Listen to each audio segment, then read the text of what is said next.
ইরাকে এক নাস্তিকের জন্ম হয়েছিল, মাজুসি নাস্তিক মুলহিদ। সে বলে বেড়াচ্ছিল আমি স্রষ্টায় বিশ্বাস করি না, কারণ স্রষ্টা দেখা যায় না। ইরাকের লোকেরা বলল আমাদের একজন ইমাম আছে, নাম নু'মান ইবনে সাবিত। কি নাম? নু'মান ইবনে সাবিত, যাকে আমরা ইমাম আল আযম আবু হানিফা বলেছি। সবাই বলল তুমি যে স্রষ্টারে খুঁজে পাও না, আমাদের ইমাম তোমারে স্রষ্টা দেখায়। সুবহানাল্লাহ বলেন। সে বলল ঠিক আছে, তাহলে তোমাদের ইমামরা আসতে বলো। কবে? সামনের জুমাবারে ঠিক ভর দুপুরে, দুপুর 2টার দিকে জুমার নামাজের পরে আমিও আসবো, তোমার ইমামও আসবে, ডিবেট হবে। দেখি আমি স্রষ্টার বিপক্ষে আর তোমাদের ইমাম স্রষ্টার পক্ষে, দেখি কে জিতে যায়। এই ডিবেট দেখার জন্য হাজার হাজার মানুষ এসেছে ইরাকের কুফা নগরীতে, হাজার হাজার মানুষ এসেছে। ওই নাস্তিকও এসেছে যে আল্লাহকে বিশ্বাস করেন, স্রষ্টাকে বিশ্বাস করেন, সবাই এসেছে। আসে না শুধু ইমাম আবু হানিফা। নাস্তিক কয় তগো ইমাম ডরাইছে, কি বলে তোদের ইমাম ভয় পেয়েছে। উনি এসেছেন 1.5-2 ঘন্টা দেরি করে। 1.5 ঘন্টা দেরি করে যখন উনি আসলেন, নাস্তিক বলে আপনার সাথে কোনো কথা নাই, আপনার তো সময়ের জ্ঞানই নাই, আপনার সাথে কিসের আলাপ? ইমাম আবু হানিফা বললেন ইনদি উযর, আমার ওজর আছে। কি ওজর?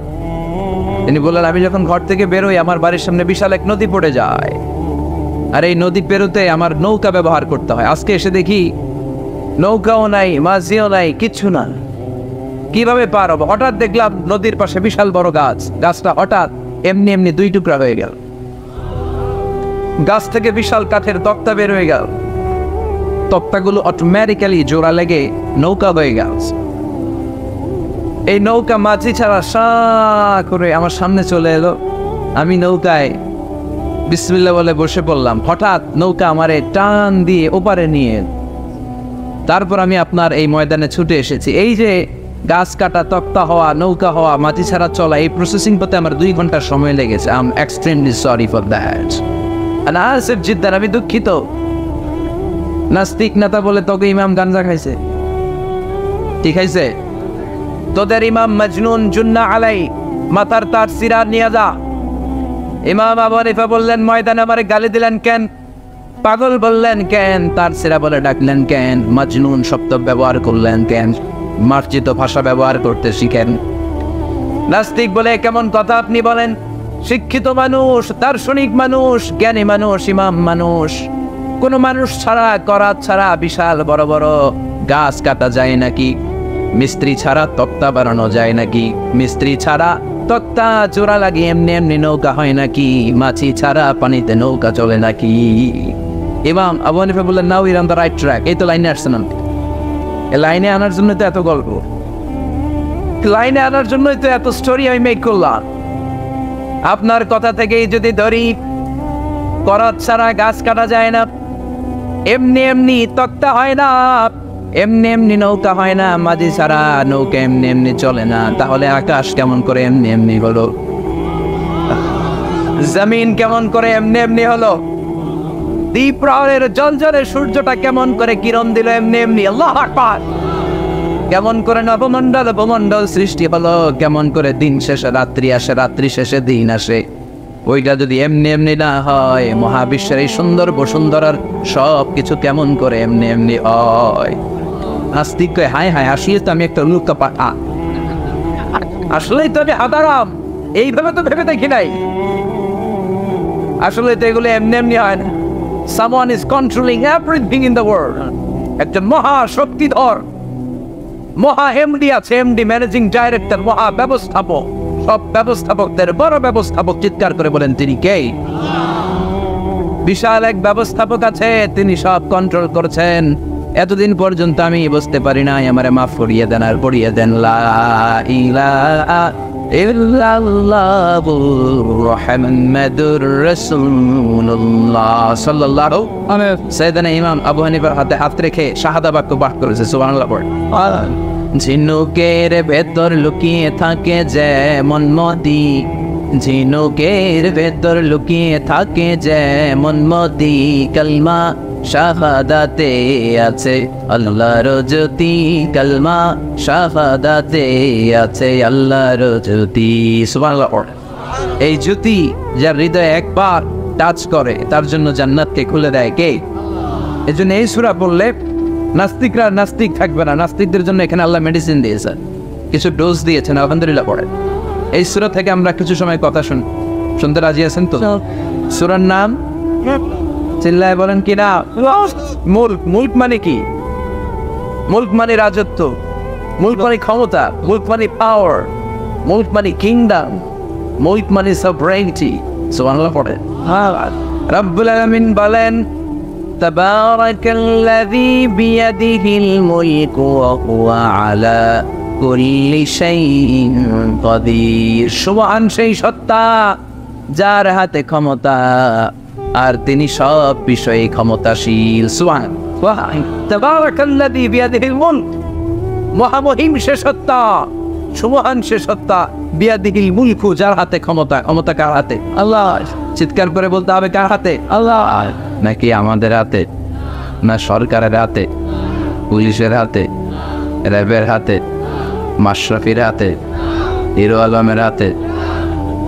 ক্ষমতা কার হাতে?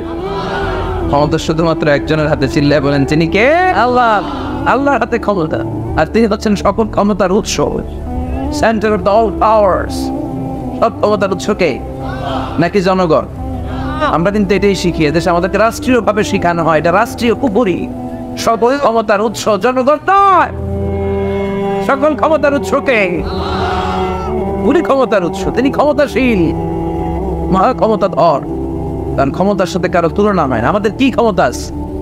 কথা বলে। বল্লা পোকা কেমন খাইছেন? হ্যাঁ, মৌমাছি কামড়াইছে, মৌমাছি কামড়াইলে চিল্লাচিল্লি শুরু করে, তো কি ক্ষমতা আছে আপনার? বল্লা কামড় মেয়েরা দেয় তো ওটা ধরে তো মারবো, এটাও পারি। কুত্তায় কামড়াইলে আমরা কুত্তারে কামড়াইতেও পারি না। কথা বলেন। আমরা নাকি ক্ষমতার মালিক। পিছন থেকে কেউ যদি বলে হুজুর শাহ, মজা করে বলছি এতই ভাই বেশ, আসলে যদি করে আসতো শব্দ, স্লোগান দেওয়ার বেলায় লিল্লাহে তাকবীর আল্লাহু আকবার, আমার ভাই তোমার ভাই, কাপায় ফেলামো নামায় ফেলাও। কথা বলেন। আর যদি পেছন থেকে কেউ আওয়াজ করে বলে শাহ, দৌড়। আপনারা কি দৌড় দিবেন? আমরা দিতে দৌড় দিন। কথা কর।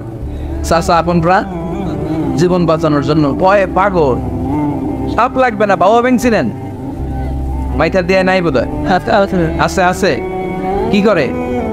খালি লাফায়। 10টা বাবা ব্যাং যদি ছেড়ে দেওয়া হয় স্টেজে 2টা, আর বাকি 8টা এদিকে, বাবা ব্যাং আর কি লাভ দিন? এর সে লাফালাফি শুরু করবো আমরা। কথা বলে। আর আমরা দাবি করি আমরা ক্ষমতার উৎস। কোনো ক্ষমতা নাই। একবার ডায়রিয়া হলে 3বার টয়লেটে গেলে আর চেহারার দিকে তাকানো যায় না। কারে মাফ করে দে, আই মরে যাইও, আই হাইতান না, আছে না নাই? তো পারবেন না কেন? আপনার ক্ষমতার উৎস, আপনি না ক্ষমতার উৎস। আরে আপনার তো কোনোই ক্ষমতা নাই। খুলিকাল ইনসানু দাঈফা, মানুষকে দুর্বল থেকে দুর্বল করে তৈরি করেছে কে? এজন্য রব্বুল আলামিন বলেন তাবারাকাল্লাযী বিয়াদিহিল মুলকু ওয়া হুয়া আলা কুল্লি শাইইন কাদির। সুমহান সেই সত্তা যার হাতে ক্ষমতা। চিল্লায় বলেন ক্ষমতা কার হাতে? আল্লাহ। আমাদের হাতে কোনো ক্ষমতা নাই। আমরা হলাম দুর্বল। আমরা কি? দুর্বল। দুর্বলের ঘরে দুর্বল। আমরা যখন জন্মেছিলাম দুর্বল। আমার ছোট্ট একটা মেয়ে আছে, আমি অবাক হয়ে থাকি যে আমিও তাইলে ছোটবেলায় এরকম ছিলাম। না খাওয়ালে খেতে পারে না, পেশাব পায়খানা করে, ঘর নষ্ট করে, বমি করে, দাঁড়াতে পারে না, শুইতে পারে না, লালা পড়তে থাকে, ক্লিন করতে হয়, সব সময় তাকে সার্ভ করতে হয়। কি দুর্বল ছিলাম আমরা। ওই দুর্বলতা থেকে যৌবনের সাময়িক একটা সময় পাই রক্ত গরম।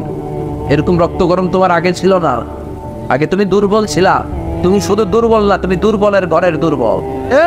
আমাদের 14 পুরুষ দুর্বল। চিল্লায় বলেন ঠিক কিনা? কি ক্ষমতা আমাদের? দুর্বল হয়ে দুনিয়ায় জন্মালাম, সাময়িক কিছু সময়ের জন্য যৌবনের শক্তি পেলাম, আবার ওইটার পরে আবার দুর্বল হয়ে গেল। রং ধরা যৌবন জং ধরে শেষ, আবার লাঠি নিয়ে হাঁটা লাগে, কোমরে ব্যথা, মাজায় ব্যথা, আবার পুজো হয়ে যায়। কি ক্ষমতা আছে আমার? কি ক্ষমতা আছে? একটু ভূমিকম্প হলে কাঁপাকাঁপি শুরু হয়ে যা, ঠিক কিনা? ভূমিকম্প হলে বাঁচার জন্য সব দেয় দৌড়। টেলিভিশনের কিছু লাইভ প্রোগ্রাম দেখলাম, উপস্থাপক দৌড়, অতিথিও দৌড়। দেখেন নাই? লাইভ ব্রডকাস্টিং হচ্ছিল, সরাসরি সম্প্রচার। যখন দেখা যাচ্ছে চেয়ার কাঁপতেছে, উপস্থাপক দৌড়, আর মেহমানরা বসে আছে মাইক নিয়ে, কিছুক্ষণ পরে আরো কাঁপাকাঁপি বেড়ে গেল, মেহমানও দৌড়। কথা কর, 20 তলা 30 তলা দামি দামি বিল্ডিং গুলোর ফ্ল্যাটের ভেতরে যারা থাকে, তুফান শুরু হলে দেয় দৌড়। কথা কন, ভাড়াটিয়ারা দৌড়ায়, বাড়িওয়ালারা দৌড়ায় না।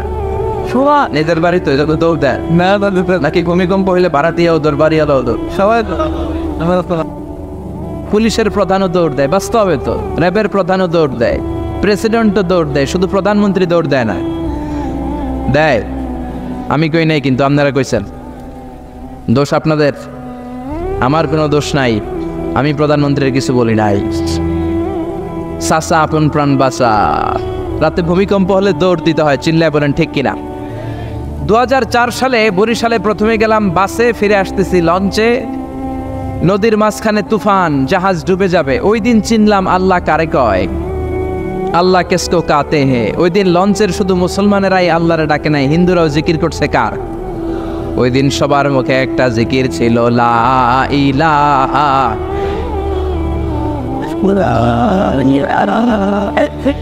লা ইলাহা ইল্লাল্লাহু মুহাম্মাদুর রাসূলুল্লাহ। লঞ্চের সবাই সেদিন চিৎকার দিয়ে বলছে বাঁচাও। আমি বললাম কে বাঁচাবে? কই হুজুর আপনি বাঁচাবেন। তো তাইলে আমারে বাঁচাইবো কে? কই হুজুর আপনারে বাঁচাইবো আল্লাহ। আসলে বিপদে পড়লে বোঝা যায় আমাদের কোনো ক্ষমতা নাই, ক্ষমতার মালিক হচ্ছেন একজন, তিনি কে? এজন্য রব্বুল আলামিন বলেন, কুলিল্লাহুম্মা মালিকাল মুলকি তুতিল মুলকা মান তাশাউ ওয়া তানজিউল মুলকা মিম্মান তাশা ওয়া তুইজ্জু মান তাশাউ ওয়া তুযিল্লু মান তাশাউ বিয়াদিকাল খায়র ইন্নাকা আলা কুল্লি শাইইন কাদির। ও আল্লাহ, আপনি ক্ষমতার মালিক। ক্ষমতার মালিক কে? আপনি যারে চান ক্ষমতার চেয়ারে বসান, আবার যারে চান ক্ষমতা থেকে নামিয়ে দেন। ফেরাউনকে মিশরের মসনদে বসালো কে? আবার সাগরের পানিতে সুবানি খাওয়াইলো কে? নমরুদকে ইরাকের চেয়ারে বসালো কে? আবার মশার কামড় দিয়ে শেষ করে দিল কে? ডোনাল্ড ট্রাম্পকে আমেরিকার ক্ষমতার চেয়ারের মধ্যে বসালো কে? ডোনাল্ড ট্রাম্প যদি বান্দ্রামি করে, ওইটারও লাথি মাইরা নামায়া দিতে পারে কে? এজন্য আল্লাহ বললেন, তাবারাকাল্লাযী বিয়াদিহিল মুলকু ওয়া হুয়া আলা কুল্লি শাইইন কাদির। সুমহান সেই সত্তা যার হাতে ক্ষমতা, সব ক্ষমতা কার হাতে? জোরে বলেন না, কার হাতে? এই পৃথিবীতে অনেক দেশের প্রধানমন্ত্রী কিংবা প্রেসিডেন্ট ক্ষমতার চেয়ারে 5 বছরের মেয়াদে বসে, জানেন? জানেন না? না, কোন দেশে 5 বছরের মেয়াদে, কোন দেশে 10 বছরের মেয়াদে। তো আমার আল্লাহ ক্ষমতার চেয়ারে বসছে কয় বছরের মেয়াদে? কথা বলেন। 20 বছর, 50 বছর, 100, 200, এর চেয়ে বেশি? উনার ক্ষমতার নির্দিষ্ট মেয়াদ নাই, উনার আজীবন মেয়াদ। সুবহানাল্লাহ কইবেন না? ওয়াল আউয়াল ওয়াল আখির ওয়াল যাহির ওয়াল বাতিন ওয়া হুয়া বিকুল্লি শাইইন আলিম। আল্লাহ বললেন, আমি প্রথম, আমি শেষ, আমি প্রকাশ্য, আমি গোপন। অনাদিকাল থেকে আমি আল্লাহ ক্ষমতার চেয়ারে বসা, অনন্তকাল পর্যন্ত থাকব। ঠিক কি না? 5 বছর 10 বছরের মেয়াদে আল্লাহ ক্ষমতার চেয়ারে বসে নাই। আল্লাহর ক্ষমতার মেয়াদ হচ্ছে আজীবন মেয়াদ। চিল্লায় বলেন ঠিক কি না? বুঝে শুনে উত্তর দিবেন। পৃথিবীর অনেক দেশে ক্ষমতায় যেতে হলে ডেমোক্রেটিক সিস্টেমে ক্ষমতায় যেতে হয়, মানে ভোটে জিতে। তো আল্লাহ তো ভোটে জিতে ক্ষমতায় আসছে, তাই না? ভোট ছাড়া, হ্যাঁ, এমনি এমনি চলে আসছে। আবার পৃথিবীর অনেক দেশে ডিক্টেটরশিপ সিস্টেমে, মানে স্বৈরাচারী পদ্ধতিতে, জোর যার মুল্লুক তার, ওই সিস্টেমে ক্ষমতায় বসে। আল্লাহ তো এই সিস্টেমে আসছে না? আচ্ছা। আবার অনেক দেশে আছে মোনার্কি সিস্টেম, রাজতন্ত্র, বাবা রাজা, তার ছেলেও রাজা। তো আল্লাহর বাবা ছিল রাজা, এই জন্য আল্লাহও রাজা। বিষয়টা কেমন? আল্লাহ বললেন, খবরদার, আমার ক্ষমতার সাথে তোদের ক্ষমতা মিলাবি না। কুল হুয়াল্লাহু আহাদ আল্লাহুস সামাদ লাম ইয়ালিদ ওয়া লাম ইউলাদ ওয়া লাম ইয়াকুন লাহু কুফুয়ান আহাদ। লাম ইয়ালিদ ওয়া লাম ইউলাদ, আমি কাউরে জন্ম দেই নাই, আবার আমি কারো কাছ থেকে জন্ম নেই নাই। উত্তরাধিকার সূত্রে কারো কাছ থেকে ক্ষমতা পাই নাই। বিশ্বের শুরুতে, মহাবিশ্বের শুরু থেকে যে ক্ষমতার চেয়ারে আমি আল্লাহ বসে আছি, আমি আল্লাহ এই ক্ষমতার চেয়ারে শেষ পর্যন্ত থাকবো। চিল্লায় বলেন ঠিক কি না? আমাদের ক্ষমতার সাথে ওনার ক্ষমতার কোনো মিল নাই। আবার পৃথিবীর অনেক দেশে দেখবেন ক্ষমতায় যেতে হলে কোয়ালিশন করা লাগে। বাংলাদেশে এটা বলে জোট করা লাগে। কি করা লাগে? জোটের রাজনীতি বাংলাদেশে আছে না নাই? কথা বলেন, কথা কয় না, মনে কিছু বুঝেই না। জোটের রাজনীতি আছে না নাই? জোট যার বেশি ক্ষমতা তার বেশি, ঠিক কি না? প্রথমে শুরু হলো 4 দলীয় জোট, তারপর 14 দলীয়, তারপর 18 দলীয়, এরপর 20 দলীয়, এরপর মহাজোট, এবার হবে মহাজোট। তো আল্লাহ তো জোট করে ক্ষমতায় আসছে। আল্লাহর জোট করা লাগছে, কোয়ালিশন করা লাগছে। আল্লাহ বললেন খবরদার, ওয়ালাম ইয়াকুল্লাহু শারীকুম ফিল মুলকি ওয়া কাব্বিরহু তাকবীরা। আমার ক্ষমতায় কোনো অংশীদার দল নাই, আমার ক্ষমতার মধ্যে কোনো শরিক দল নাই, আমার কোনো জোট নাই, আমার কোনো কোয়ালিশন নাই। আমি একাই ক্ষমতার মালিক, আমার ক্ষমতায় ভাগ বসানোর মতো কেউ নাই। জোরে কোন ঠিক কি না? আবার দেখবেন পৃথিবীর অনেক দেশে আন্দোলনের মাধ্যমে ক্ষমতার চেয়ার থেকে নামানো যায়। যিনি প্রেসিডেন্ট, একটা আন্দোলন করলে ক্ষমতা থেকে নামানো যায়, এরকম আছে না নাই? গণ অভ্যুত্থান করতে পারলে, আন্দোলন করতে পারলে ক্ষমতা থেকে নেমে যায়। আমি যখন মিশরে পড়াশোনা করি, মিশরের প্রেসিডেন্ট ছিল হোসনি মুবারক। মিশরে একটা আন্দোলন হলো, ওই আন্দোলনের ঠেলায় হোসনি মুবারক ক্ষমতা ছেড়ে দিতে বাধ্য হলো। তো আমরাও যদি পৃথিবীর সবাই মিলে আল্লাহর বিরুদ্ধে আন্দোলন করি, আল্লাহ ক্ষমতা ছেড়ে দিতে বাধ্য। বুঝে শুনে উত্তর দিয়েন। পৃথিবীর সবাই মিলে চাইলেও আল্লাহ ক্ষমতা থেকে নামবে না। আচ্ছা, যত জিন আছে মহাবিশ্বে, সব জিনেরা যদি বলে আমরাও একাত্মতা ঘোষণা করলাম, আমরাও আল্লাহরে মানি না, মানুষ জিন ভাই ভাই, আল্লাহর আর রক্ষা নাই, তাইলে তো আল্লাহ ক্ষমতা ছেড়ে দিবে, তাই না? ছেড়ে দিবে। আবার ফেরেশতারাও যদি বলে আমরাও মানি না, মানুষ জিন ফেরেশতা 3 দলীয় জোট। কয় দলীয়? কথা বলেন। মানুষ জিন ফেরেশতা 3 দলীয় জোট করে যদি আল্লাহর ব্যাপারে বিদ্রোহ করি, তাহলে আল্লাহর ক্ষমতা শেষ নাকি? আল্লাহর ক্ষমতা শেষ? আল্লাহ বললেন ওয়া আন্নাকুম গায়রু মুজিজিল্লাহ।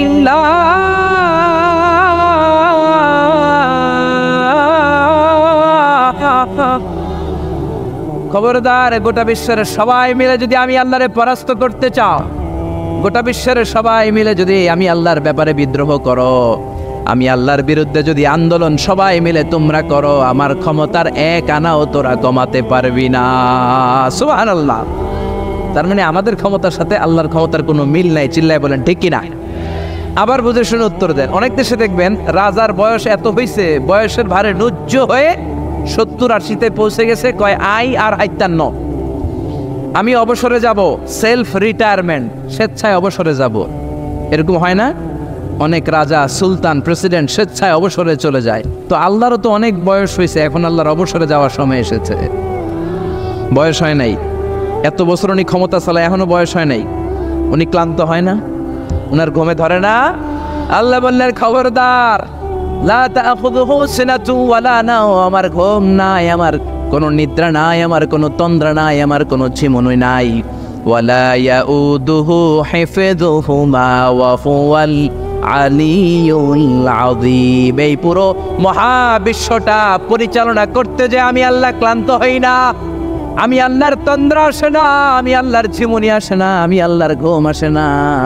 আমি আল্লাহ একাই মহাবিশ্বের সব ক্ষমতার মালিক, ঠিক কি না? এজন্য আল্লাহ বললেন তাবারাকাল্লাযী বিয়াদিহিল মুলকু ওয়া হুয়া আলা কুল্লি শাইইন কাদির। সুমহান সেই সত্তা যার হাতে ক্ষমতা। ক্ষমতা কার হাতে? সবাই বলেন না, ক্ষমতা কার হাতে? নাকি আপনাদের হাতে? আর কোনোদিন বলবেন জনগণ সকল ক্ষমতার উৎস? আর কোনোদিন বলবেন সকল ক্ষমতার উৎস হচ্ছে একজন, তিনি কে? আওয়াজ করে বলতে হবে, তিনি কে? আমরা বললাম আল্লাহ, বুঝলাম আপনি ক্ষমতার মালিক, আর কিসের মালিক বলেন?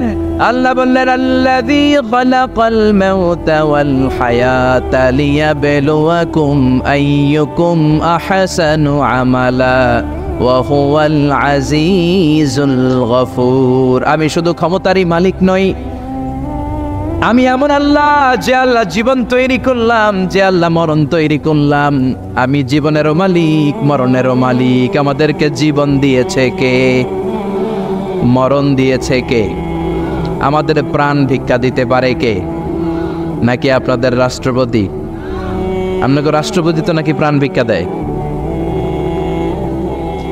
দেয় না? আরে রাষ্ট্রপতিরও তো প্রাণ ভিক্ষা দিবে আল্লাহ। চিল্লায় বলেন ঠিক কিনা? আল্লাহ বললেন, আমি এমন আল্লাহ, আল্লাযী খালাকাল মাউতা ওয়াল হায়াতা লিয়াবলুয়াকুম আইয়ুকুম আহসানু আমালা। তোমরা কে কেমন আমল করো এটা দেখার জন্য আমি জীবন বানালাম, মরণ বানালাম, আর জীবন মরণের মাঝখানে তৈরি করলাম রূহ। রূহ তৈরি করলাম। কি তৈরি করলাম? রূহ মানুষ তৈরি করতে পারে না, রূহ তৈরি করতে পারে একজন। তিনি কে? মানুষ কম্পিউটার তৈরি করতে পারে, প্লেন বানাতে পারে, রকেট বানাতে পারে, রোবট বানাতে পারে, সুফিয়া খালারে বানাতে পারে, কিন্তু রুহু বানাতে পারে না। সুফিয়া খালারে চিনেন? আপনারাও চিনেন? আচ্ছা, মেয়েদের মতো লিপস্টিক দেয়া হয়েছে ওর ঠোঁটে, মেয়ের আকৃতি দেয়া হয়েছে, অবয়ব দেয়া হয়েছে। সুফিয়া রোবটটাকে দেখে আমার প্রতিবন্ধী মনে হলো। এমনে তাকায়, এমনে করে, এমনে করে, এমনে করে, আর ভেতরে সফটওয়্যারে সব সেট করে দেয়া, যেটা রিমোট কন্ট্রোলে চাপে ওই অনুযায়ী বলে। চিল্লায় বলেন ঠিক কিনা? যারা এই সুফিয়াকে বানিয়েছে, কিয়ামতের দিন আল্লাহ বলবে, এই সুফিয়ার ভেতরে রুহু দে। এই সুফিয়ার ভেতরে রুহু দে। যারা এই সুফিয়া নিয়ে পৃষ্ঠপোষকতা করেছে, বিদেশ থেকে দেশে এনেছে, সবাইকেই আল্লাহর সেদিন বিচারের ট্রাইব্যুনালের, সুপ্রিম কোর্টের কারাগারে কাঠগড়ায় আসামি হয়ে দাঁড়াতে হবে। চিল্লায় বলেন ঠিক কিনা? এজন্য আল্লাহ ডেকে বললেন, গোলাম, আমি জীবন বানালাম, মরণ বানালাম, জীবন মরণের মাঝখানে বানালাম রুহু। এই রুহু থাকলে তুমি জিন্দা, রুহুটা না থাকলে তুমি হয়ে যাও মুর্দা। এই যে মিজানুর রহমান আজারি কথা বলতেছে, হাসে, হাত নাড়ে, কথা বলে, কারণ রুহু আছে। এই রুহুটা বের হয়ে গেলে লাশ হয়ে পড়ে যেতে হবে। চিল্লায় বলেন ঠিক কিনা?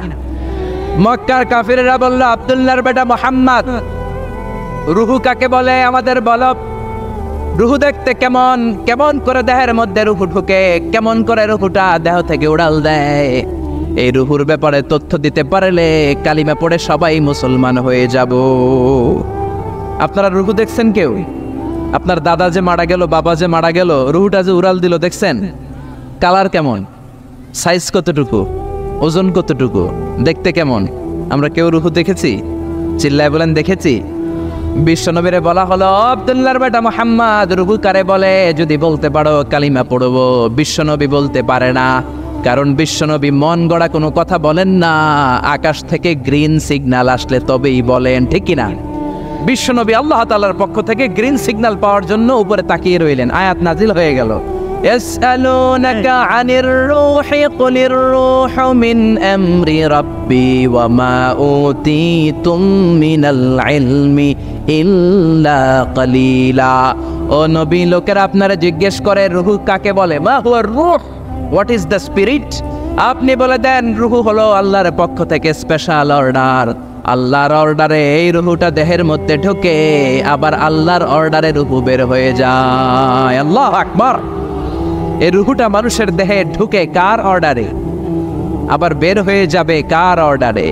পৃথিবীর যত বিজ্ঞানীরা আছে সবাই মিলেও কি একটা রূহ বানাতে পারবে?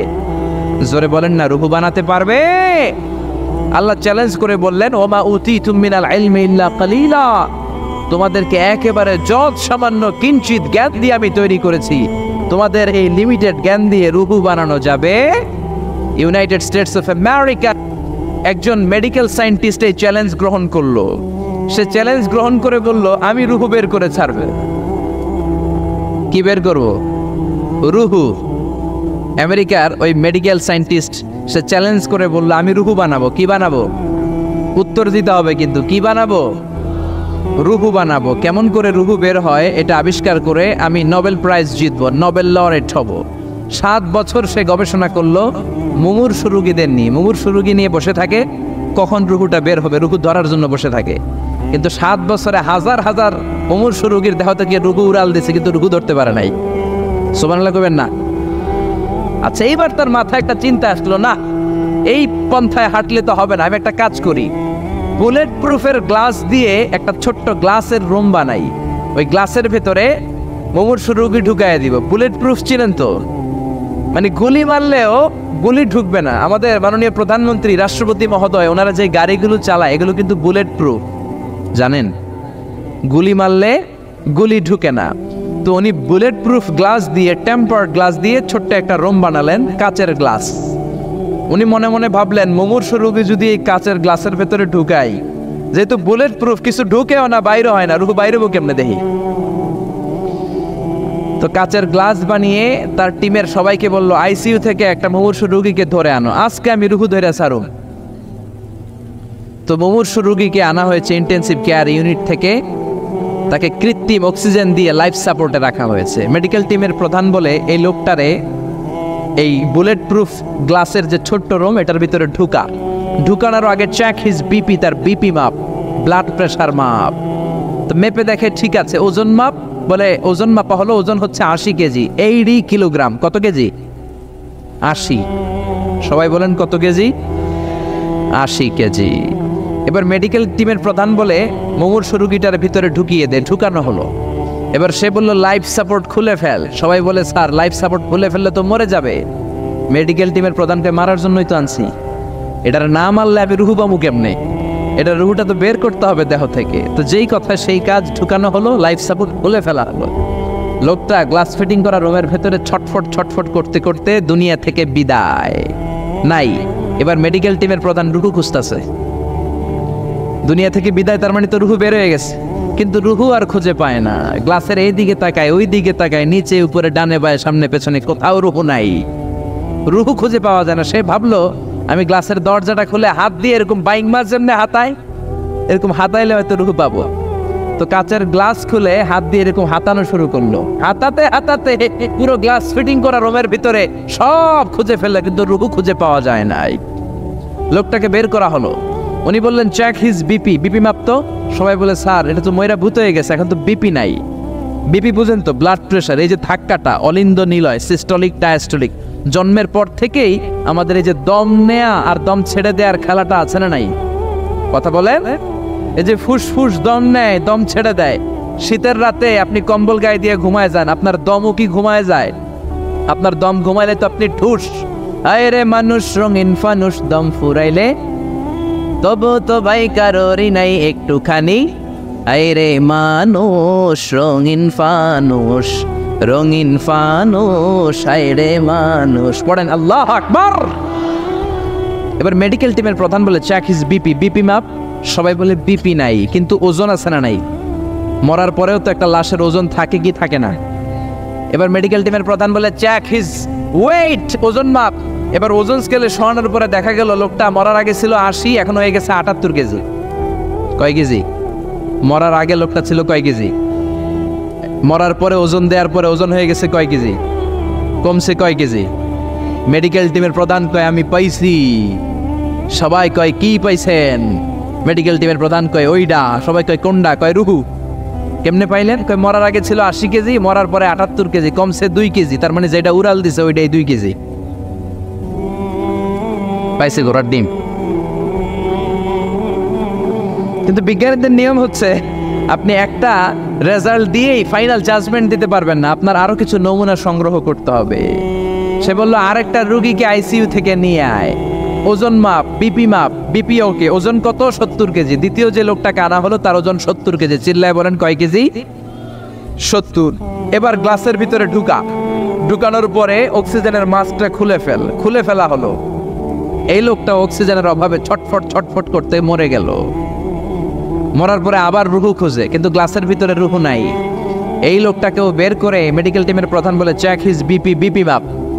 সবাই বলে, বিপি নাই, কিন্তু ওজন আছে না নাই? এই লোকটার ওজন মরার আগে কত কেজি? 70। এবার ওজন দিয়ে দেখে এই মৃত লোকটার ওজন হয়ে গেছে 71 কেজি। কয় কেজি? আগেরটা তো কম ছিল, মিলানো গেছে। এবার যাবি কই? হ্যাঁ, আগেরটা 2 কেজি কমেছে। মনে মনে চিন্তা ছিল, রুহু যেটা ছিল উড়াল দিয়েছে, রুহু নাই, 2 কেজি কমেছে। এবার ছিল 70 কেজি, মরার পরে আরো বেড়ে গেছে 1 কেজি। এবার যাবে কই? আল্লাহ বলে, কিয়ামত পর্যন্ত বিপি মাপতে পারবা, কিয়ামত পর্যন্ত বুলেট প্রুফের গ্লাসের ভিতরে লাশ ঢুকাতে পারবা, বের করতে পারবা, কিন্তু রুহু খুঁজে বের করতে পারবা না। ঠিক কি না? ইয়াসআলুনাকা আনির রূহি কুলির রূহু মিন আমরি রাব্বি ওয়া মা উতীতুম মিনাল ইলমি ইল্লা কালিলা। নবী লোকেরা আপনার রূহের ব্যাপারে জিজ্ঞেস করে, আপনি সোজা সাপটা লোকদেরকে বলে দেন রূহ হলো আমার আল্লাহর আদেশ মাত্র। আল্লাহর আদেশে দেহে ঢুকে আল্লাহর আদেশে বের হয়। পৃথিবীর কোনো মানুষ রূহ খুঁজে বের করতে পারবে না, সে বের করতে পারে নাই। কারণ মানুষ মরে গেলে এক একজনের দেহের অবস্থা এক এক রকম। কারো হাতটা টাইট হয়ে যায়, খিচুনি দিয়ে দেহের সবকিছু জমাট বেঁধে যায়, ওজন কিছু বেড়ে যায়। আবার কারো দেহটা ফেসফেসে হয়ে যায়, দেহের পেটের ভেতরে যত গ্যাস ছিল এগুলো বের হয়ে দেহটা পাতলা হয়ে যায়। পাতলা হোক আর ভারী হোক, ওইটা মেজারমেন্ট করে রূহ খুঁজে বের করা যায় না। চিল্লায় বলেন ঠিক কিনা? আমরা বললাম আল্লাহ, বুঝলাম আপনি ক্ষমতার মালিক, আপনি রূহুর মালিক, আর কিসের মালিক বলেন?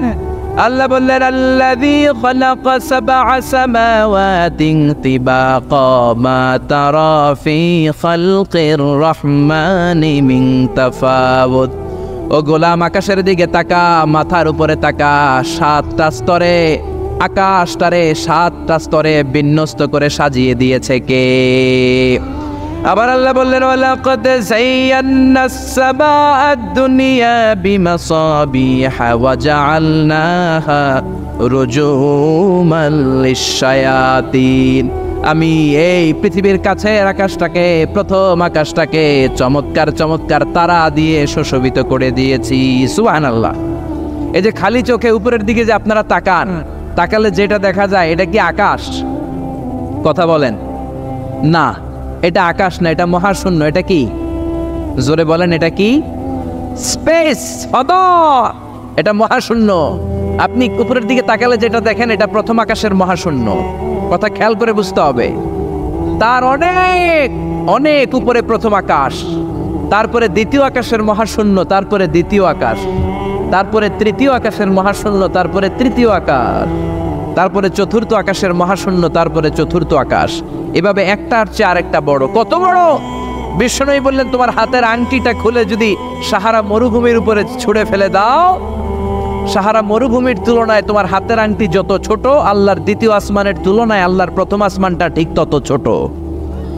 সুবহানাল্লাহ। বাড়িতে যে বললেন একটার চেয়ে আরেকটা বড়। প্রথম আসমানের চেয়ে দ্বিতীয় আসমান বড়, দ্বিতীয় আসমানের চেয়ে তৃতীয় আসমান বড়, ওইটার চেয়ে চতুর্থ, পঞ্চম, ষষ্ঠ, সপ্তম ওইটা বড়। তার উপরে বর্ডার এলাকা সিদরাতুল মুনতাহা বড়, তার চেয়ে বড় হচ্ছে লৌহে মাহফুজ, তার চেয়ে বড় আল্লাহর আরশ, তার চেয়ে বড় আল্লাহর কুরসি, তার উপরে আল্লাহর 70,000 নূরের পর্দার প্রথম পর্দাটা মহাবিশ্বের সবকিছুর চাইতে বড়। আল্লাহর এই সৃষ্টির তুলনায় কত ক্ষুদ্র আমি, কত তুচ্ছ আমি, কত নগণ্য আমি। এই যে আড়াইবাড়ি দরবার, এটার কোন থানায় পড়েছে? কসবা। কসবা হচ্ছে ব্রাহ্মণবাড়িয়ার একটা থানা, তাই না? ব্রাহ্মণবাড়িয়া হচ্ছে বাংলাদেশের 64টা জেলার একটা জেলা। এরকম 64টা জেলা মিলে সুজলা সুফলা শস্য শ্যামলা ডিজিটাল বাংলাদেশ, ঠিক কিনা? আর এই ডিজিটাল বাংলাদেশ এই পৃথিবীর সবচেয়ে বড় দেশ নাকি? হ্যাঁ, তাহলে ছোট্ট সাইজের একটা দেশ। এই যে পাশের ভারত, এই ভারতও বাংলাদেশের চেয়ে 20-25 গুণ বড়। কানাডা প্রায় 100 গুণ বড়, রাশিয়া প্রায় 150 গুণ বড়। এরকম 200টা দেশ নিয়ে পৃথিবীর 30 ভাগ স্থল, বাকি 70 ভাগ শুধু হানি আর হানি। বুঝতে পারছেন? 30 ভাগ হচ্ছে স্থল, বাকি 70 ভাগ জল। এই পুরোটা মিলে আমাদের পৃথিবী। এই পৃথিবী হচ্ছে সৌরজগতের খুব ছোট্ট সাইজের একটা গ্রহ। সৌরজগৎ নিয়ে যাদের কিছু পড়াশোনা আছে তারা জানবেন, এই সৌরজগতের একটা ছোট্ট বালিকণার চেয়েও ছোট সাইজের একটা গ্রহ হচ্ছে পৃথিবী। এই সৌরজগতের যে গ্রহগুলো আছে, এমনও গ্রহ আছে যেগুলো পৃথিবীর চাইতে সাইজে অনেক বড়। বৃহস্পতি নামে একটা গ্রহ আছে, বিশাল বড় সাইজের গ্রহ। যেই সূর্যের আলো পেয়ে আমরা বেঁচে আছি, এই সূর্যটা পৃথিবী থেকে 13 লক্ষ গুণ বড়। সুবহানাল্লাহ। বাড়িতে যে দেখছেন, বাড়িতে যে বলতে বললে এদিকে বলে ফেলায়, আসতে বলতে বললে চিল্লায় বলে। ডিজিটাল সিস্টেম, সরকার ডিজিটাল, দেশ ডিজিটাল, বক্তা ডিজিটাল, শ্রোতাও ডিজিটাল। আশা করি মাইকটাও ডিজিটাল না? আলহামদুলিল্লাহ, ডিজিটাল হতে হবে। তো এই সূর্যটা পৃথিবী থেকে 13 লক্ষ গুণ বড়। কত লক্ষ? Can you imagine, can you guess? এটা কি আপনি কল্পনা করতে পারেন? 13 লক্ষ পৃথিবী সূর্যের মধ্যে রাখার জায়গা করে দিয়েছে কে? সূর্য কি পৃথিবী থেকে মাত্র 13 গুণ বড়? 1300 গুণ, 13,000 গুণ, 13 লক্ষ গুণ। তার মানে কি সূর্যই মহাবিশ্বের সবচেয়ে বড় গ্রহ, বড় তারা? না, ব্যাটেলজিউস নামে একটা তারা আছে যে সূর্য পৃথিবী থেকে 13 লক্ষ গুণ বড়। ওই ব্যাটেলজিউস তারা আবার ওই সূর্যের চেয়ে 33 কোটি গুণ বড়। তার মানে ব্যাটেলজিউস তারাই মহাবিশ্বের সবচেয়ে বড় তারা? না, ব্যাটেলজিউসের চেয়েও যে কত বড় তারা আছে তার কোনো ইয়ত্তা নাই। এরকম lakh lakh, million, billion, trillion, zillion, billion, octillion, কত অক্ট্রিলিয়ন তারা যে আমাদের গ্যালাক্সি মিল্কি ওয়েতে আছে, ইউনাইটেড স্টেটস অফ আমেরিকার নাসার বিজ্ঞানীরা আজও হদিস করতে পারে নাই। চিল্লায় কোন আল্লাহু আকবার। সূর্যের পরে পৃথিবীর সবচেয়ে কাছের তারার নাম হচ্ছে প্রক্সিমা সেন্ট্রাই, তারপরে আলফা সেন্ট্রাই এ, আলফা সেন্ট্রাই বি, এটা ক্যারিনা, ব্যাটেলজিউস একটার চেয়ে আরেকটা বড়। আসেন এই শীতের রাতে আমরা সূর্যের পরে পৃথিবীর সবচেয়ে কাছের যেই তারা প্রক্সিমা সেন্ট্রাই, এই শীতকালের একটা পিকনিক করে আসি ওখান থেকে। প্রক্সিমা সেন্ট্রাইতে আমরা পিকনিক করতে যাবেন? ওখানে যদি আমরা শীতকালীন পিকনিক করতে যাই তাহলে আমাদের কত সময় লাগবে? ছোট্ট একটা আইডিয়া দেই তো। আমরা যে পিকনিকে যাব, যারা যারা হাত তোলেন, কিভাবে যাইবেন? গাড়িতে? কেন? প্লেনে? রকেটে? হ্যাঁ, রকেটে যাইতে হবে, প্লেনে যাওয়া যাবে না। কারণ বর্তমান বিশ্বে সবচেয়ে দ্রুতগামী যে প্যাসেঞ্জার প্লেন আবিষ্কার হয়েছে এটার নাম হচ্ছে বোম সুপারসনিক। কি নাম? Bomb supersonic. Bomb bomb Afridi না, আবার বোম সুপারসনিক। এটা ঘন্টায় চলে 1300 কিলোমিটার বেগে। এটা দিয়েও যাওয়া যাবে না, কারণ কোনো প্যাসেঞ্জার বিমান দিয়ে এই যে মাধ্যাকর্ষণ শক্তি এটাকে ডিঙানো যায় না। আমাদেরকে যেতে হবে রকেট দিয়ে। কোন রকেট দিয়ে যাব? যে রকেট দিয়ে নীল আর্মস্ট্রং, এডউইন অলড্রিন আর মাইকেল কলিন্স 1969-এ চাঁদে নেমেছিল। ওই রকেটটার নাম হচ্ছে অ্যাপোলো 11। যারা যারা হাত তুলছেন একটু নামটা মুখস্থ রাখেন, অ্যাপোলো 11। তাহলে আপনি ঘুরে আসলে লোকেরা জিজ্ঞেস করতে পারে কোন রকেটে গেছিলেন, তখন বলতে হবে না অ্যাপোলো 11-এ গেছিলাম। তো ঠিক আছে, যারা যারা হাত তুললেন তারা আর আমি এখন পৃথিবী থেকে সবচেয়ে কাছের যে তারাটা প্রক্সিমা সেন্ট্রাই তার নাম, ওইখানে পিকনিকে যাব। তো এই যে রকেটটা দিয়ে যাব অ্যাপোলো 11, এটা কত দ্রুত চলে এটা আগে শোনেন। এই অ্যাপোলো 11 সেকেন্ডে চলে 11 কিলোমিটার বেগে, মিনিটে চলে 660 কিলোমিটার বেগে, আর ঘন্টায় চলে 39,000 কিলোমিটার বেগে। সুবহানাল্লাহ, মজা করে কইতে পারলেন না? 39,000 কিলোমিটার বেগে ঘন্টায় চলে। আচ্ছা, বাংলাদেশ থেকে আমেরিকা কত কিলো হবে? 8-10,000 কিলো। তার মানে এই রকেটটা দিয়ে বাংলাদেশ থেকে আমেরিকায় 1 ঘন্টায় 4 বার আসা যাওয়া করা যাবে। সুবহানাল্লাহ পড়েন। তো যারা যারা হাত তুলেছেন, আসেন আমরা এই রকেট দিয়ে পৃথিবীর সবচাইতে কাছের তারা প্রক্সিমা সেন্ট্রাইতে শীতকালের পিকনিকে যাব। কিন্তু যাবেন যে কত সময় লাগবে এটাও তো জানার দরকার আছে না নাই? যেই রকেটটা অ্যাপোলো 11 ঘন্টায় চলে কত হাজার কিলোমিটার বেগে? 39,000 কিলোমিটার বেগে। 39,000 কিলোমিটার বেগে ছুটে এরকম একটা রকেট দিয়ে যদি পৃথিবীর সবচেয়ে কাছের তারায় আমরা পৌঁছতে চাই, আমাদের 1,15,000 বছর লেগে যাবে। কেন ইমাজিন? আপনি কি কল্পনা করতে পারেন যে রকেটটা ঘন্টায় ছুটবে আপনাকে নিয়ে 39,000 কিলোমিটার বেগে, ওই রকেটটা দিয়ে পৃথিবীর সবচেয়ে কাছের যে তারাটা ওইটাতে পৌঁছতে আমাদের 1,15,000 বছর লেগে যাবে। তার মানে আল্লাহ যদি বলে যা আজারি কি আর করবি, তোর যখন এত শখ হয়েছে, যারা যারা হাত তুলছে তোরে আর ওদেরকে আমি 1,15,000 বছর হায়াত দিয়ে দিলাম। তা আমরা যদি যাইতে শুরু করি, বাকি যারা হাত তোলা নাই এরা মরে ভূত হয়ে যাবে। শুধু এরা না, এদের নাতিপুতিও মরে শেষ, আমাদের নাতিপুতিও শেষ। সবাই মরতে মরতে মরতে মরতে 6,000 প্রজন্ম, 6,000 জেনারেশন যখন মরে ভূত হয়ে যাবে, তখন আমাদের ওই তারার মধ্যে নামার সময় হবে। সুবহানাল্লাহ কইবেন না? গ্রিক সভ্যতার সময়কালে গ্রিকদের একটা সভ্যতা আছে, নাম শুনছেন না? গ্রিক সভ্যতা, মিশরীয় সভ্যতা, মেসোপটেমিয়াম সভ্যতা, ইনকা সভ্যতা, মহেঞ্জোদারো সভ্যতা, চিচেন ইৎজা সভ্যতা। তো এই যে গ্রিক সভ্যতার সময়কালে কেউ যদি এই প্রক্সিমা সেন্ট্রাইতে এই রকেটটা দিয়ে যাওয়া শুরু করতো, তাহলে 2018 সালে তাদের পুরো সফরের মাত্র 4% কমপ্লিট হতো। 96% ট্যুর তখনও বাকি থেকে যেত। চিল্লায় পড়েন আল্লাহু আকবার।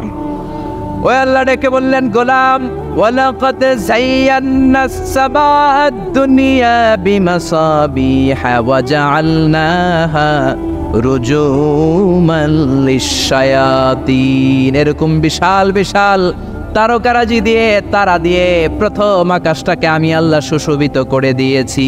পড়েন সুবহানাল্লাহ। তো এরকম তারা কি মহাশূন্যে শুধু একটা আছে? কত হাজার আছে কেউ জানে না। চিল্লায় বলেন ঠিক কিনা? সূরাতুল মুলক অনেক লম্বা, তো আমি হাইলাইটেড জায়গাগুলো নিয়ে আপনাদের সাথে কথা বলি। এরপরে রব্বুল আলামিন প্রথম রুকুর শেষের দিকে বললেন, ওয়া আসিররু কাওলাকুম আও ইজহারু বিহি ইন্নাহু আলিমুম বিযাতিস সুদূর। ও গোলাম, তোমরা আস্তে কোনো কথা বলো, প্রকাশ্যে বলো কিংবা গোপনে বলো, কেউ শোনে না, শোনে কে? চিল্লায় বলেন, কেউ যেটা দেখে না দেখে কে? কেউ যেটা শোনে না শোনে কে? দুনিয়ার সবার চোখ আপনি ফাঁকি দিতে পারবেন, আমার আল্লাহর চোখ ফাঁকি দেয়া যাবে নাকি? আচ্ছা বলেন তো, পুলিশের চোখ ফাঁকি দেয়া যায় কি যায় না? র্যাবের চোখ, বিমানবন্দরে কাস্টমস অফিসারের চোখ, দুর্নীতি দমন কমিশনের অফিসারের চোখ, পরীক্ষার হলে ম্যাজিস্ট্রেটের চোখ, কিন্তু আমার আল্লাহর চোখ ফাঁকি দেয়া যায়? আপনি রাত্রিবেলা দরজা বন্ধ করে জানলা আটকে দিয়ে বাতি বন্ধ করে পাপ করেছেন, অন্যায় করেছেন, কেউ দেখে নাই, দেখেছে কে? এরপরে আল্লাহ বললেন, আওয়ালাম ইয়ারাউ ইলাত তায়রি ফাওকাহুম সাফাতিন ওয়া ইয়াকবিদনা মা ইউমসিকুহুন্না ইল্লার রাহমান ইন্নাহু বিকুল্লি শাইইন বাসীর। আল্লাহ ডেকে বললেন, গোলাম ওরা কি পাখির দিকে তাকায় না? আওয়ালাম ইয়ারাউ ইলাত তায়র, ওরা কি পাখির দিকে নজর করে না? ফাওকাহুম সাফাতিন ওয়া ইয়াকবিদ, যেই পাখিগুলো ওদের মাথার উপর দিয়ে উড়ে বেড়ায়, যেই পাখিগুলো ওদের মাথার উপরে ডানাগুলো মেলে দেয়, আবার ডানাগুলো ছাপটে জমিনের মধ্যে নেমে আসে, ওরা কি পাখির দিকে তাকায় না? কেউ যদি পাখি নিয়ে গবেষণা করে সে নাস্তিক হতে পারে। আপনি যদি পাখি নিয়ে রিসার্চ করেন আপনি নাস্তিক হতে পারবেন না। এজন্য আল্লাহ তাআলা পবিত্র আল কোরআন আল কারীমের অনেক জায়গায় পাখির কথা বললেন, পাখি দিয়ে আল্লাহ দৃষ্টান্ত দিলেন। সুলাইমান আলাইহিস সালামকে আল্লাহ তাআলা একটা স্পেশাল পাখি দিলেন, ওটার নাম হচ্ছে হুদহুদ। 1000 মিটার উপর থেকেও তার এই পাখির চোখে মেগাপিক্সেল এত বেশি ছিল, জমিনের দিকে নজর করেই জমিনের কত ফুট নিচে মিষ্টি পানি আছে এই পানির সন্ধান সে সুলাইমান নবীকে দিয়ে দিত। সুবহানাল্লাহ পড়েন। কত কিসিমের, কত ধরনের, কত রং বেরঙের পাখি যে আল্লাহ পৃথিবীতে বানিয়েছেন তার কোনো ইয়ত্তা নেই। হামিং বার্ড নামে একটা পাখি আছে, নর্থ আমেরিকাতে পাওয়া যায়, পৃথিবীর সবচেয়ে ছোট্ট সাইজের পাখি। এটা যখন প্রাপ্ত বয়সে পৌঁছে এই পাখিটার সাইজ হয় মাত্র 3 ইঞ্চি। কয় ইঞ্চি? পৃথিবীর সব পাখি সামনের দিকে উড়ে, আর এই হামিং বার্ড সামনেও যেমনি উড়ে পিছনের দিকে উঠতে পারে। সুবহানাল্লাহ কইলেন না? এই পাখিটা প্রতি সেকেন্ডে তার পাখা ঝাপটায় 80 বার। কয়বার? আমি আপনি আমাদের হাতগুলো 1 সেকেন্ডে ঝাপটাতে পারবো কয়বার? 4 বার, সবচেয়ে বেশি হলে 5 বার। আর এই পাখিটা প্রতি সেকেন্ডে তার ডানা ঝাপটায় 80 বার। চিল্লায় এখন সুবহানাল্লাহ। আলপিন সুইফট নামে একটা পাখি আছে, সাউথ ইউরোপের আল্পস পর্বতমালার পাশে এই পাখিগুলো পাওয়া যায়। গোটা বিশ্বে এটাকে সুইফট বার্ড বলে, সুইফট বার্ড। এই সুইফট বার্ড একবার শূন্যে উড়াল দেওয়া শুরু করলে 8 মাস উড়ন্ত অবস্থায় থাকতে পারে।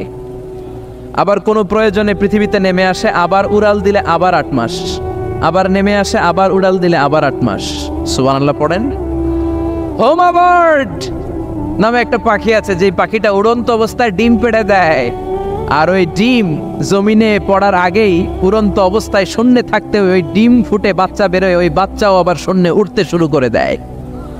এজন্য রব্বুল আলামিন বলেন, আওয়ালাম ইয়ারাউ ইলাত তায়রি ফাওকাহুম সাফাতিন ওয়া ইয়াকবিদ মা ইউমসিকুহুন্না ইল্লার রাহমান ইন্নাহু বিকুল্লি শাইইন বাসীর।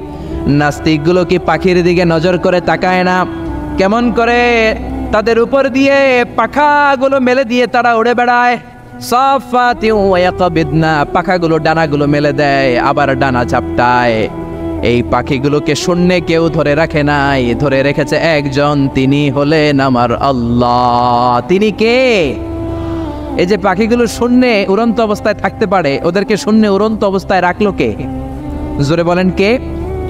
ছোট্ট হাঁসের বাচ্চা পৃথিবীতে আসার সাথে সাথে কেমন করে পানিতে সাঁতার কাটে?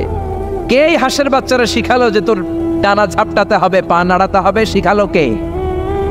গাভীর পেট থেকে বাছুর বের হয়েই গাভীর ওলানের মধ্যে ঢু মারে, কে ওরে শিখালো ওই জায়গায় ঢু দে, ওইখানে ঢু মারলেই তোর রিজিক বেরোবে? কে শিখালো? সুবহানাল্লাহ কইতে মন চায় না? এজন্য আল্লাহ বললেন ওরা কি পাখির দিকে তাকায় না? পাখির দিকে তাকালে তো পৃথিবীর কোনো মানুষ নাস্তিক থাকতে পারে না। পাখিকে আরবিতে কি বলে বলেন তো দেখি? হ্যাঁ, কি? তয়ের। হ্যাঁ, তয়ের। আর বিমানকে আরবিতে কি বলে কে জানে? তয়ের, তয়রান, তয়ের একই জিনিস। বিমান আরবিও যা, পাখি আরবিও তা। Birds and aeroplane maintain the same flying mechanism while flying. পাখি আর বিমান যখন আকাশে উড়ে একই সিস্টেমে উড়ে, এই জন্য এই পাখির উপর রিসার্চ করে বিমান আবিষ্কার হয়েছে। সুবহানাল্লাহ পড়েন। কিন্তু আফসোসের বিষয় হচ্ছে আমরা বানাতে পারি নাই, এটা বানিয়েছে ইহুদিরা।